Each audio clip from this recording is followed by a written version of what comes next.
안녕하세요. 안녕하세요. 꿈꾸는 자본가의 성장 읽기. 어제보다 더 나은 오늘, 오늘보다 더 멋진 내일을 만듭니다. 오늘은 지난 시간에 이어서 나는 오늘도 경제적 자유를 꿈꾼다. 네 번째 시간입니다. 네, 첫 번째, 두 번째, 세 번째 영상은 제가 운영하고 있는 채널 성장 읽기에 오시면 찾아보실 수 있고요. 내일까지 총 5개의 영상으로 나는 오늘도 경제적 자유를 꿈꾼다 라는 이 책을 한번 다뤄보도록 하겠습니다. 오늘은 이제 크게 6가지를 한번 이야기해 볼 겁니다. 첫 번째, 입주 물량을 확인하는 법. 두 번째, 통화량과 전세가의 관계. 세 번째, 유연한 사고가 돈을 번다. 네 번째, 이기는 투자란. 다섯 번째, 직장 생활보다 나은 투자자의 삶. 그리고 여섯 번째, 돈이 열리는 나무를 심는 5가지 원칙. 이 6가지에 대해서 이야기를 해보도록 하겠습니다. 입주 물량을 확인하는 법.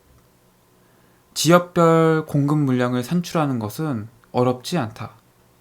네이버 부동산이나 부동산 114, 닥터 아파트 등의 포털 사이트는 매월 전국 분양 아파트 정보를 제공한다.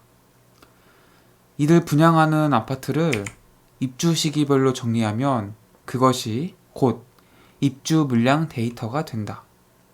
그러면 향후 2, 3년 정도의 공급 현황을 알 수 있다. 이를 지역 인구에 비례해 산출한 새 아파트 수요량 대비 어느 지역이 공급이 많고 어디가 공급이 부족한지 확인하는 것이 핵심이다. 즉, 봄이 시작되는 지역을 찾는 것이다. 그 뒤에 좋은 입지를 고르고 호재가 있는 곳을 고르는 식으로 접근을 하면 된다. 이렇게 하면 누구라도 어렵지 않게 투자 시점을 파악할 수 있고 이기는 투자를 할 수 있다. 입주 물량을 이제 이분은 되게 중요시 생각합니다. 뭐 실제로 되게 중요하죠, 입주 물량은. 그래서 보시면은 네이버 부동산이나 부동산 114, 닥터 아파트 뭐 이런 사이트에 가시면 이제 지역별 공급 물량, 즉 이제 매월 전국 분양 아파트 정보를 이제 알 수 있고요. 이런 분양 아파트의 그 입주 물량들을 이제 입주 시기별로 정리를 하시면 그것이 곧 입주 물량 데이터가 됩니다. 그래서 향후 2, 3년 정도에 이 지역의 아파트의 공급 현황 이거를 이제 쉽게 파악을 하실 수 있고요. 또 그 공급 물량 대비 이 지역의 인구를 좀 보시면 됩니다. 그러면은 그 지역의 인구라는 것은 이제 그 지역에 새로 지어지는 아파트에 대한 수요를 엿볼 수 있는 중요한 데이터가 되겠죠. 그래서 인구 대비 새 아파트의 공급량이 어떤지, 많은지 적은지 뭐 이런 것들을 살펴보시면은 우리가 생각보다 쉽게 이 지역의 공급 물량이 과잉인지 아니면 부족인지를 파악하실 수 있다라는 겁니다. 그래서 요즘은 다 데이터가 이제 공개되어 있어서 누구나 좀만 의지를 가지고 찾으시면은 쉽게 찾으실 수 있다라는 이야기입니다. 통화량과 전세가의 관계. 지난 30년간 전국 주택의 전세 가격은 꾸준히 상승해 왔다. 특히 아파트 전세 가격은 통화량 증가율과 매우 흡사한 비율로 상승해 왔으며 그 상승률은 연평균 7%가 넘는다. 이 추세대로라면 향후 10년 뒤 아파트 전세가는 현재의 2배가 된다. 여기서 핵심은 전세가가 주택 보급률보다는 통화량 증가와 밀접한 관계가 있다는 것이다. 통화량이 증가하는 한, 즉 물가가 오르는 한 전세가는 계속 오를 수밖에 없다. 많은 사람들이 두려워하는 역전세는 매우 이례적인 현상일 뿐이다. 그러니까 이분이 이제 조금 뭐 여러 가지 조사를 해보니까 이 전세가가 오르는 그 양은 뭐 다른 데이터가 아니라 뭐 매매가의 그런 관계가 아니라 결국은 통화량과 매우 유사한 관계를 보이더라는 겁니다. 이 통화량이라는 거는 결국 그 한국은행에서 뭐 화폐를 얼마나 발행을 하느냐 뭐 이런 거라고 볼 수 있고, 좀 더 이제 어려운 말로 하면은 이제 인플레이션이라고 보시면 됩니다. 그래서 우리나라의 경우에 통화량 증가율이 연평균 7%였는데 지난 30년간 정규주택의 가격이 꾸준히 올라온 거는 이 통화량의 증가 때문이라고 이제 생각을 하시는 겁니다, 이분이. 사실 생각을 해보면은 시중에 풀리는 돈이 많기 때문에 자연스럽게 물건의 가격, 물가라고 하죠. 이거라든지 뭐 전세가가 이제 오를 수밖에 없습니다. 그래서 실제로 우리가 이 자본주의 사회에서 살아가는 상황 속에서 이 인플레이션이라는 거는 피할 수가 없죠. 그래서 이 인플레이션을 방어하기 위해서라도 우리는 이제 꼭 투자를 이제 해야 됩니다. 그래서 여기서 이제 핵심은 이제 전세가가 주택 보급률보다는 통화량 증가와 밀접한 관계가 있다라는 것이죠. 그러니까 주택 보급률과 전세가가 상관이 있는 것이 아니라 통화량 증가와 아주 밀접한 관계가 있다라는 겁니다. 그래서 많은 사람들이 두려워하는 역전세, 뭐 지금도 현재 일부 지역에서 역전세가 뭐 일어나고 있다라고 신문 기사가 되고 있죠. 이런 것들은 정말 지나치게 공급 물량이 일부 일식에 막 몰리면서 일어나는 아주 이례적인 현상이라는 겁니다. 그 역전세라는 거는 정말 일반적인 경우가 아니고 정말 특수한 경우니까 너무 뭐 그렇게 당연하게라든지 너무 이건 뭐 일어난다고 생각을 안 하셔도 되겠습니다. 그래서 매우 이례적인 현상이다, 역전세는. 그리고 인플레이션을 피할 수 없는 우리의 현실 속에서 전세가 상승은 불가피하다라는 것을 이야기하고 있습니다. 유연한 사고가 돈을 번다. 나는 투자 초기 3년 정도는 위 사례와 비슷한 투자에만 집중했다. 그것이 흔들리지 않는 내 투자 원칙이었고 그것을 지키려고 노력했다. 이를 정리하면 다음과 같다. 1. 저평가된 여러 지역에 2. 임대 수익률이 잘 나오는 작고 가벼운 물건을 사되 3. 레버리지, 대출과 임대보증금을 활용해 실투자금을 최소화하고 4. 월세로 현금 흐름을 창출하면서 5. 시세 분출이 있을 때까지 보유한다. 이것이 초기 주택 투자에 있어서 변하지 않는 나의 투자 원칙이었다. 많은 사람들이 뭐 이제 돈이 많아야지 뭐 돈을 번다거나 뭐 남들이 모르는 비공개 정보 뭐 이런 것들이 있어야지 돈을 번다고 생각하지만 이 책의 저자는 이제 자신의 경험을 토대로 보니까 뭐 그런 것들도 물론 돈을 벌어다 주겠지만 그런 것들이 아니라 유연한 사고가 돈을 벌어다 주더라는 겁니다. 그래서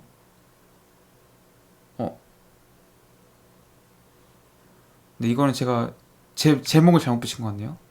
이거는 이제 청울림 씨의 투자 원칙. 예. 청울림 씨의 투자 원칙인데 제가 이 유연한 사고가 돈을 번다라는 거는 제가 다른 부분에서 다뤄야 되는데 제목을 바꾸지 않은 것 같습니다.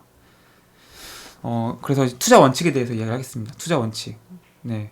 그래서 이분이 주로 찾은 이제 물건은 저평가된 여러 지역에 저평가가 되어 있어야 됩니다. 첫 번째 저평가. 두 번째, 임대 수익률이 잘 나오는 작고 가벼운 물건. 네, 임대 수익률이 잘 나오는 작고 가벼운 물건.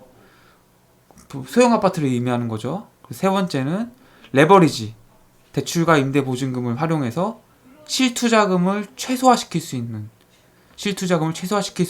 그런 이제 물건들을 찾았다는 거죠.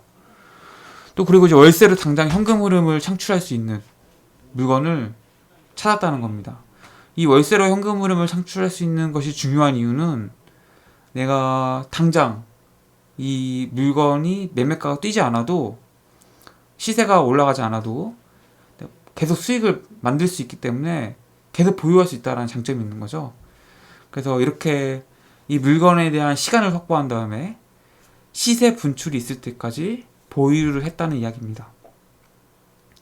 그래서 이 청울림 씨의 투자 원칙, 저평가된 지역, 그 다음에 임대 수익률이 잘 나오는 작고 가벼운 물건, 그리고 레버리지를 활용해서 실투자금을 최소화시킬 수 있는 것, 그리고 월세로 현금 흐름을 창출할 수 있는 물건, 마지막으로 시세 분출이 있을 때까지 보유한다.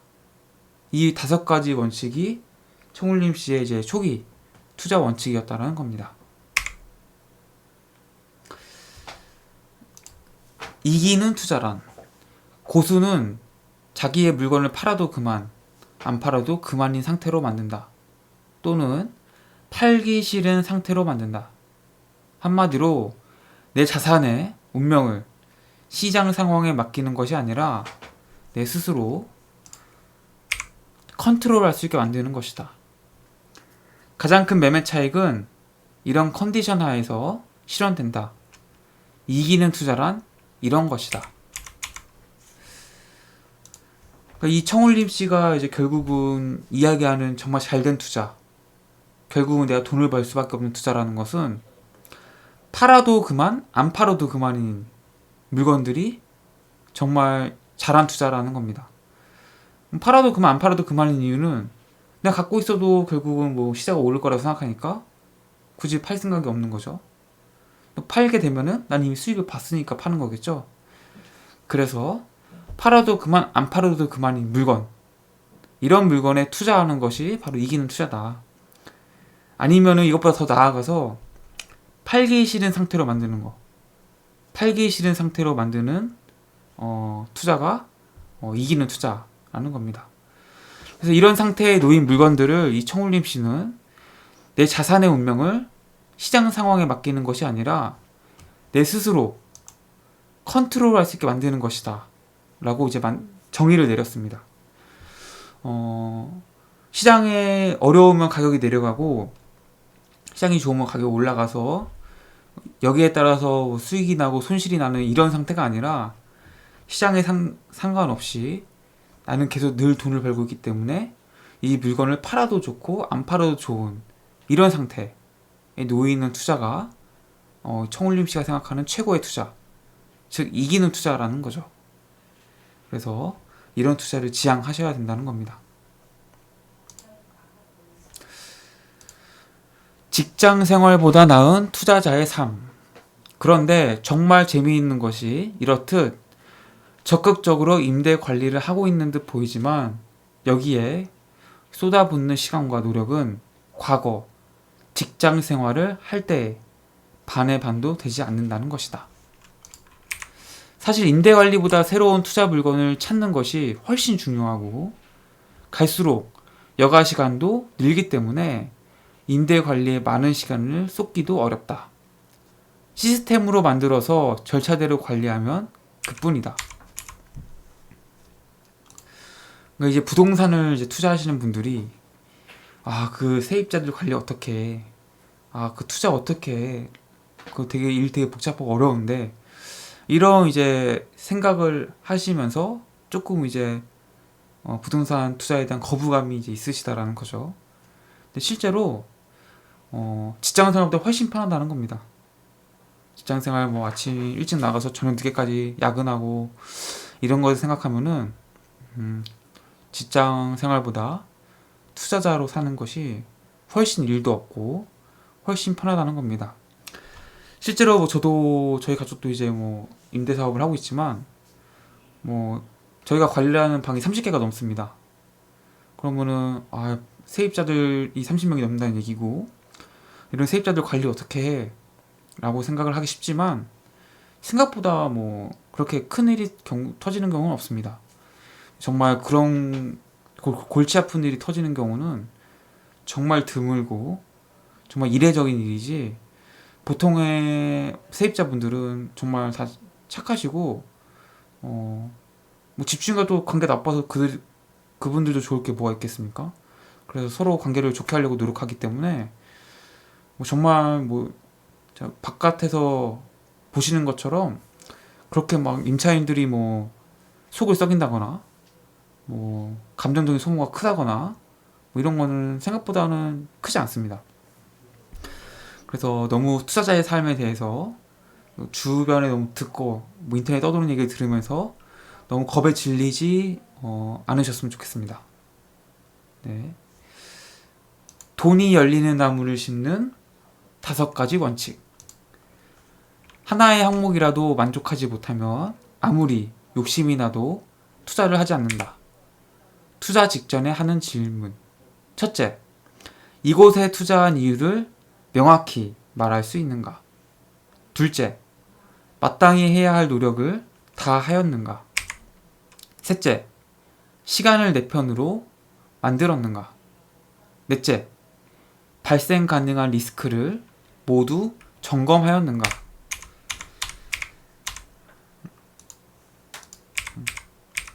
이것도 제가 질문을 또 안 바꿨네요. 네. 이거는 이제 청울림 씨가 이제 투자를 하기 전에 물어보는 이제 질문이죠. 투자 직전에. 네, 그래서 투자 직전에 하는 질문인데 총 4가지 정도를 고려를 하신다는 거죠. 첫 번째, 이곳에 투자한 이유를 명확하게 말할 수 있는가?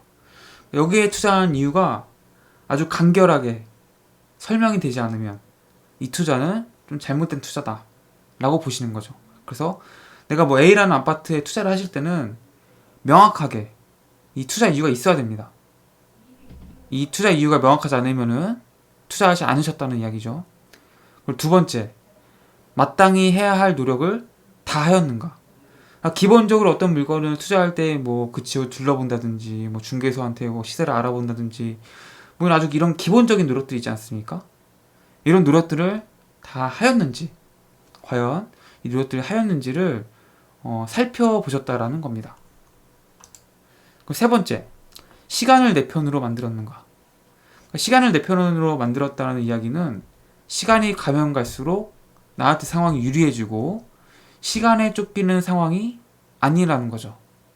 그래서 시간에 쫓기는 상황에 내몰리게 되면은 시간이 갈수록 나한테 불리해지게 됩니다. 그래서 시간을 내 편을 만들었는지가 굉장히 중요해지는 거고, 이 부분은 제가 생각하기에 꼭 부동산 투자가 아니라 모든 투자에 있어서도 정말 중요하다고 생각합니다. 그리고 네 번째는 발생 가능한 리스크를 모두 점검하였는가. 그러니까 여기서 일어날 수 있는 모든 리스크를 한 번씩 이런 일이 일어날 수 있지, 저런 일이 일어날 수 있지, 이런 일이 일어나면 나는 어떻게 되는 거지? 어떻게 방어할 수 있을까? 어떻게 하면 이 리스크를 피할 수 있을까? 이런 것들을 한번 생각해보고 내가 감당할 수 있는지 없는지, 내가 그것을 피할 수 있는지 없는지를 따져봐야 된다고 이야기하고 있습니다. 그래서 청울림 씨는 이 4가지 질문을 이제 투자 직전에 늘 하셨다고 하고, 그래서 이 4가지에 하나라도 부합되지 않으면은 투자를 하지 않으셨다고 이야기합니다. 나는 오늘도 경제적 자유를 꿈꾼다.